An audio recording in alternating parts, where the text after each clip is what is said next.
Welcome to The Explainer. Today, we're unpacking a really fascinating argument that went viral.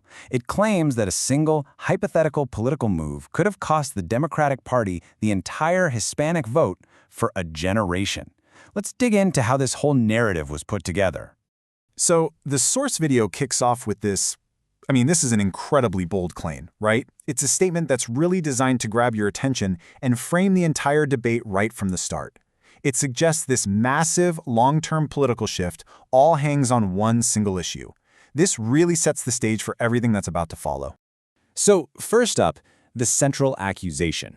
The video's whole argument is built around something that didn't actually happen. It's a hypothetical event. The idea is that former President Trump arrested the Venezuelan leader Nicolás Maduro. And this one imagined action is the trigger for everything else the narrator talks about.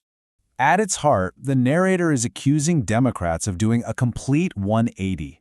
The source frames this as this moment of huge political hypocrisy. And really, this idea is the foundation that the rest of the argument is built on. Okay, so let's look at the then versus now argument. How does the source try to prove this alleged hypocrisy?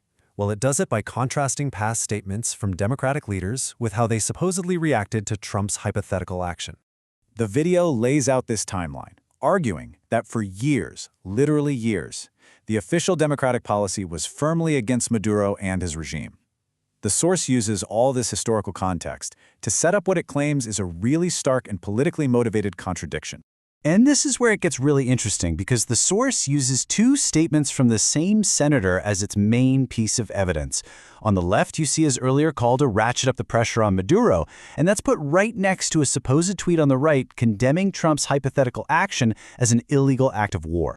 The narrator also highlights the statement attributed in the source to Kamala Harris, and you got to assume they mean Vice President Kamala Harris. The idea here is that this shows a consistent pattern, condemning the method Trump used. The source interprets this as, a defense of the status quo instead of taking decisive action against Maduro.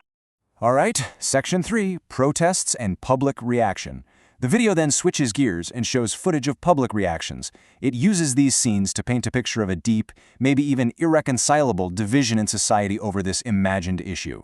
So, you see this chant from a protest in Portland. Free, free Maduro, free him now. And the narrator presents this as straight-up evidence of support for Maduro. By calling the protesters the socialist left, the source tries to create this ideological link between being against Trump's action and being aligned with the Venezuelan leader. And this right here perfectly illustrates the central conflict the video is trying to create. It's a really sharp contrast, right? You have the protest chants on one side, and then this scene of celebrating Venezuelans on the other. It creates a really powerful visual story of two opposing sides reacting to this hypothetical event. And to really hammer the point home, the video uses this other example from Minneapolis. The claim is that demonstrators there were chanting, "Long live Hugo Chavez," linking the opposition to Trump's action with support for the socialist policies of Maduro's predecessor. So, according to the source video, why did this big reversal happen? The narrator doesn't just make the accusation. They offer three main reasons to explain this supposed shift in the Democratic position. These are the core explanations that are given. The argument isn't really about international law or foreign policy. Instead, it's that the reaction is an automatic opposition to Trump, a desire to look virtuous without actually doing anything, and a defense of a core political ideology. The narrator really spends some time defining this concept, presenting it as a key reason for their opponent's behavior. The argument is basically that this mindset prioritizes the appearance of caring over the really difficult work of getting results.